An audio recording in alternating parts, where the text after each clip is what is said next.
everybody.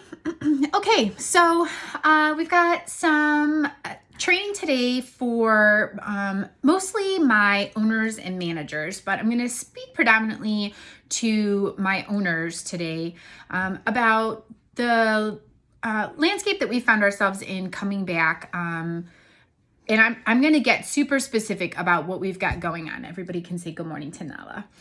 And where we have found ourselves in the fact that our economy is starting to open up.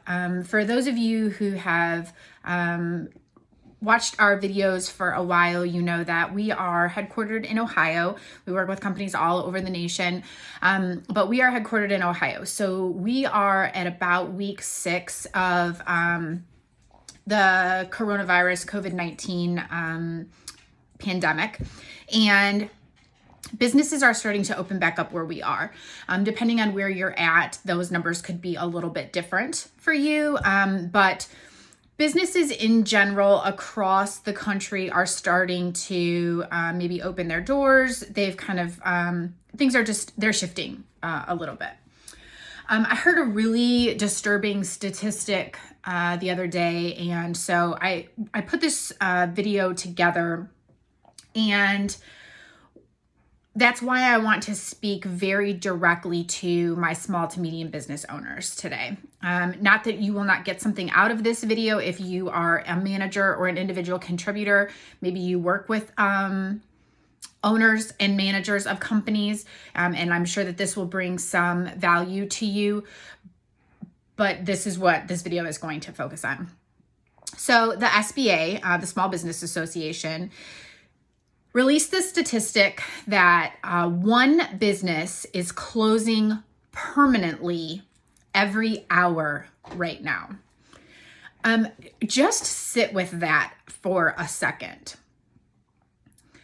We are all ultra aware of the many different things that can happen in our economy right now. No matter what your political affiliation is or how you see the current landscape, things can go any number of ways. But the fact that one business closes permanently every hour is startling, and as a fellow business owner, extremely sad. Notice it does not say a small business. It does not say a large business. It does not say what vertical they are from. It just says one, which means it could be any one of us at any time.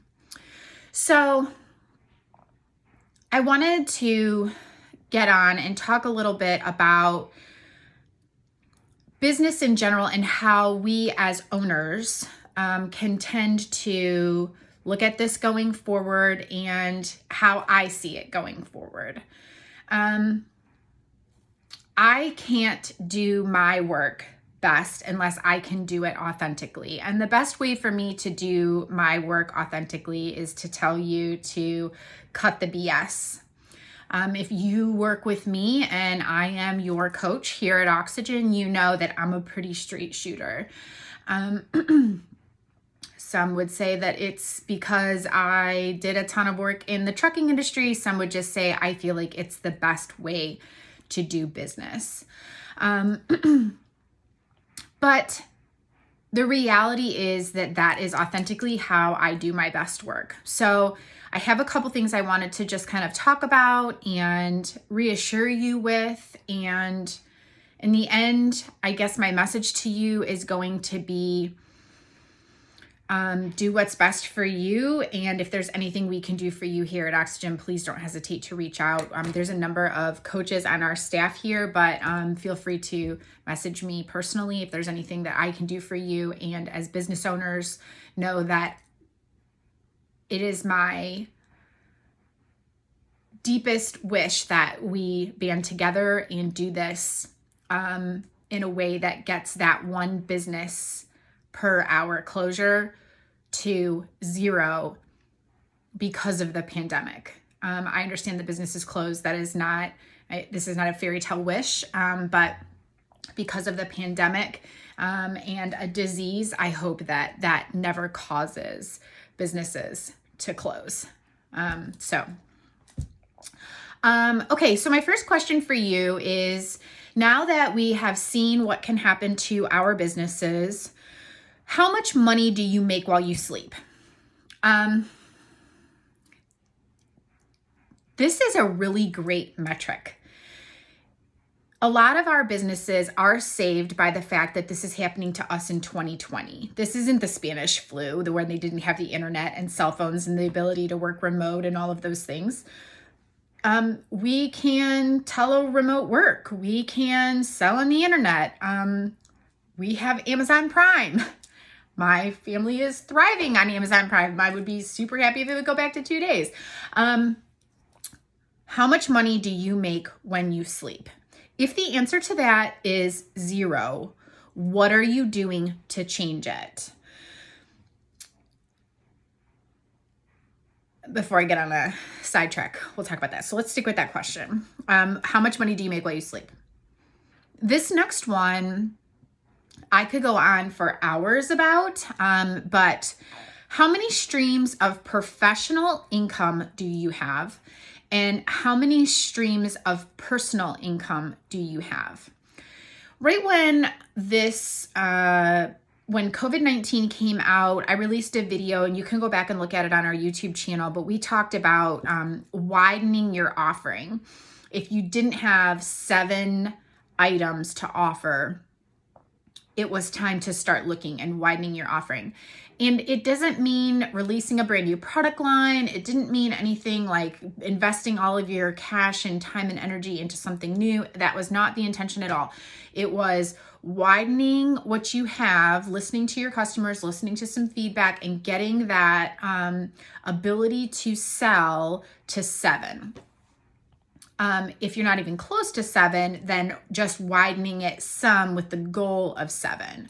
Same thing with personal. Really one of the better books that was ever recommended to me was probably maybe 5 years ago. I read The Millionaire Next Door, and I would recommend it to absolutely every single person that I interact with. I actually gave it to a bunch of my senior year athletes. It is a phenomenal book to read, and changed a bunch of the ways that I invested money and things like that, which I didn't think I was bad at, but it changed a bunch of the things that I did. You should have 7 streams of income, and it somewhat lends back to my original question: how much money do you make while you sleep? Are you doing things that doesn't have to have your finger on the pulse of it at all times? So how many streams of professional and personal income do you have, and is that number at least 7 in both categories? This one's a little bit more of an open-ended question. What makes you agile? We have all been put to task over the last, again, depending on where you live, 6 to 8 weeks and been called to be agile. What was it? What made you agile, or what showed you exactly how not agile and how rigid you really are in the way you do business, and how difficult it is for people to do business with you? We have a few restaurants in town where I live. Actually, we have a lot of restaurants in the town that I live in. It is very intriguing to me how some flourished in this just very weird dynamic that we have, and some just said, we'll do best to close our doors. We're talking about food. People eat. And in this day and age, there are plenty of people who don't even cook. So it was a great example as to how rigid people were in an industry that people still needed and were allowed to function. So what if you sat down and made a list of 10 things that made you agile? What would they be? And really force yourself to come up with 10. And if you showed the list to somebody else or to your mentor or to your spouse or your significant other, would they say, hey, you're full of it? Or would they say, yeah, I would agree with these things? Really kind of put yourself to the test and come up with 10 things that you would say make you agile. So here's my message to you going forward. Necessity is the mother of invention. And I think that you have heard me speak in the past about sometimes entrepreneurs or owners have to be pushed to a point of making a change. We get so overwhelmed. We get so busy that we get to, we know we have this thing in the back of our head, like, God, that would be great. We would love to get this one thing done. Or, we know that it would be a great idea, but our plate is so full and it just doesn't get done. And in some cases, it's a missed opportunity and somebody else gets to it first and we miss out. And in some cases, something catastrophic happens and we have to make the change. Hopefully it's not a bad catastrophic, but in some cases it is. Here's a great example. Maybe we were looking to make our workforce remote, but we didn't have the time to invest in the technology and some of our personnel was questionable. We weren't sure if we really wanted to do it, or we didn't know if we had the right manager to really manage that. And then boom, everybody had to go remote and we hadn't invested in the technology, the VPNs, things like that. And we got caught off guard. It all makes sense while it's happening, but we just tripped over a dime to pick up a penny because we didn't delegate the task or we weren't sure. And maybe even our competition was already doing it and it cost us a lot of money. Or the manager that we were questioning really wasn't the right person and now we've got other fish to fry, or that manager went remote and we know that manager's not working from home. They aren't the right fit. They're in the wrong seat on the bus. So necessity is the mother of invention. And we do have to be somewhat cautious as to what this pandemic showed us. As much as we're all kicking ourselves that this has happened, life's about experiences, the good ones and the bad ones. And we don't always know what they are or why they are until after they've happened. But what did you learn from this? So here's what I will tell you. No matter what you believe about this virus, you couldn't have changed it. Now we can't change it. So to be creative, and I would say that as an entrepreneur and as a business owner, you are a fairly creative person. You might not sit down at a canvas and paint a picture. If I did, it would be horrendous. And my brother, who's an artist, would strangle me. But to be creative, you can't be in a reactive mode. Let me say that again. To be creative, you cannot be in a reactive mode. So you have to take stock of where you are in your business and move forward. You have to decide where you're at right now and what you're going to do. History tells us a lot. And even in leadership classes that you can take and things like that, when we look way back in history, we examine successful leaders in large companies, Hershey, Hyundai, things like that, even as far back as Reagan and Lincoln and, successful presidents. However, that's not what we're talking about. We're talking about we just potentially got our feet knocked out from underneath us.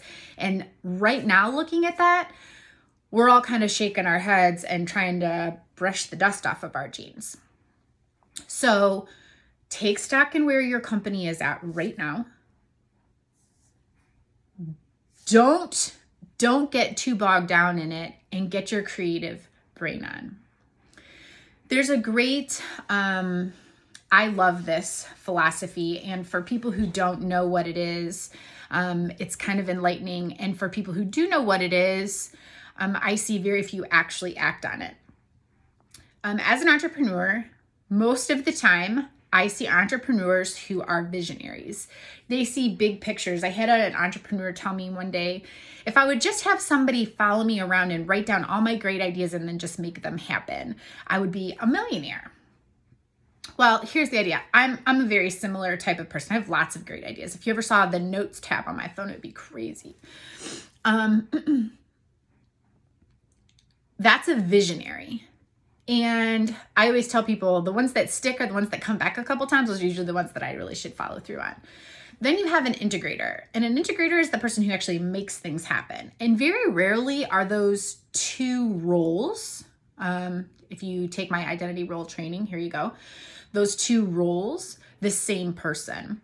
You can force yourself back and forth between the two very consciously, but subconsciously, the visionary and the person who sees big picture and creatively very far forward is very rarely able to also integrate it down to the very finite detail. It's just a very left brain, right brain concept. And it's difficult to do. It's not impossible, but it's very difficult to do. So I'm speaking to those of you who are very visionary based, who have lots of great ideas and very big picture and risk taker you see very far out. You can't look back and look forward at the same time. That creativity, that risk-taking, forward-looking vision requires you to stop the reactive, holy crap, what just happened? My sales numbers are down. What the heck am I going to do? And requires you to look forward. It is very much so what you will find on our website, or if you've taken our 5-week tie game theory training, where we actually teach you how to multiply goals out rapidly. That's what you're looking for. You're looking for that. This is what I need, and this is how we're going to get there. For those of you who are the entrepreneur integrator role, again, that very rapid growth, but you can't be focused on the, oh my gosh, I just got the wind knocked out of me. What the heck are we going to do? Because you can't see far enough ahead. You're going to stumble over yourself. You haven't even picked yourself up off the dust yet. So if you're struggling, if you're a partnership of visionary and integrator and you need some help moving forward, we are helping work through those conversations right now, and we're happy to do that. Feel free to reach out to one of us. OxygenEq.com. This video, you can comment, and we'll one of the coaches will reach out to you. LinkedIn, social media, LinkedIn, Facebook, Instagram. Any of those ways you can do that. But if you are just watching this video looking for just a little bit of help, I will tell you, draw the line in the sand. You can look back in the history of what has happened to you with your accountant or something else at a later date. But to be creative, you have to go forward. And I understand that that's difficult, and I understand it's so much easier said than done, but we all are very well aware that it's been tough, that it's different for everyone in a perspective, whether it was financial or your relationship or your business or your kids or homeschooling, or everybody's layers or everybody's cake is going to look just a little bit different. However, start right now and go forward and decide what it's going to look like. Let's get you a set of questions so that you can answer them and design what it's going to look like post-quarantine. Some people are going to want to buy from you differently. Some people are going to be comfortable going out. Some people aren't. Depending on your business, you're allowed to open or you're not. So, again, that one business closing permanently per hour, what can we do as a fellow entrepreneur? What can we all do to join together and make sure that we get that number as small as possible post-virus? Businesses are going to close because of lots of different things, but hopefully we can get that number as small as possible because of a virus. So please reach out and let us know if there's anything we can do to help, maybe just a coaching call, or if we can help your team. If we can put you in a group of other entrepreneurs, we're happy to do so and work through it with everybody together. And I hope everyone's staying well, and take just a little bit of time today to breathe life in. Bye, everybody.